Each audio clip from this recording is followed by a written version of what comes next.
नमस्कार मित्रांनो, आज आपण पन्हाळ्याचे शेवटचं टोक आणि गगनबावड्याची सुरुवात असणाऱ्या या गोटी गावातील धरणाशेजारी आलोय आणि आदित्यची इतर खान असं वातावरण आहे.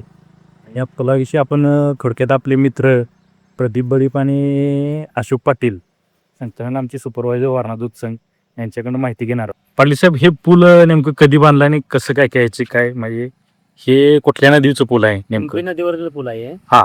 आणि हे ज्यावेळी सावकर साहेबकडे जुना मतदारसंघ होता हा. त्यावेळी बांधलेलं. त्यावेळी गोटे, हा. तांजूवाडी, गौतमवाडी या गावासाठी दंडार लोकांचा पूर्ण पावसाळ्यात प्रॉब्लेम व्हायचा. हा. आणि त्यावेळी हे सावकर साहेबांच्या डोक्यात विचार आल्यामुळे त्यांनी हे पूल बांधलेलं आहे. बरोबर. सावकरांच्या मतदारसंघात नसून सुद्धा त्यांनी त्यावेळी बांधले ते. नाही, त्यावेळी त्यावेळी मतदारसंघात होतं. हा. जुना मतदारसंघ होता. हा. त्यावेळी पहिलं ज्यावेळी सावकर साहेबांनी काय त्यांनी हा. त्यांच्या ह्याच्यातून बांधलो. ठीक आहे.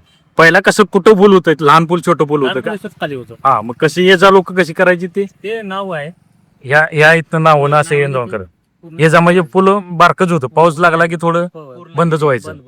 ठीक आहे. म्हणजे सावकर साहेबांनी फंडातनं हे त्यावेळी मंजूर करून आणल्यामुळं चालतं. म्हणजे आता पावसात बऱ्यापैकी काय प्रॉब्लेम येत नाही. आता ज्यावेळी जास्त महापूर अतिवृष्टी होती त्यावेळीच फक्त प्रॉब्लेम होते, नाही इतर वेळी काय या जायचं काय विषय येत नाही. हे बऱ्यापैकी 2 तालुक्यांना जोडणार बऱ्यापैकी हे पूल आहे. पन्हाळा आणि गगनबावड्यात खाली उतरायचं झालं तर ह्या मार्गे हे पूल आहे. ठीक आहे. चांगलं प्रशस्त पूल दिसतंय. तरी याला किती निधी मंजूर केला सावकर साहेबांनी अंदाजे तरी? त्यावेळी आमच्या ह्याच्या अगोदरच आहे ते, हा. पण चांगला निधी त्यावेळी मंजूर केला होता. हे पूल आणि तांदूळवाडी गोतवाडी जाणारा रस्ता हा. त्याचा भरावासाठी साहेबांनी त्यावेळी मंजूर केलेला आहे. त्यामुळे पूर्णपणे ह्या वाहतुकीची सोय झाली त्यावेळी. वाहतुकीची सोय झाली. ओके, धन्यवाद.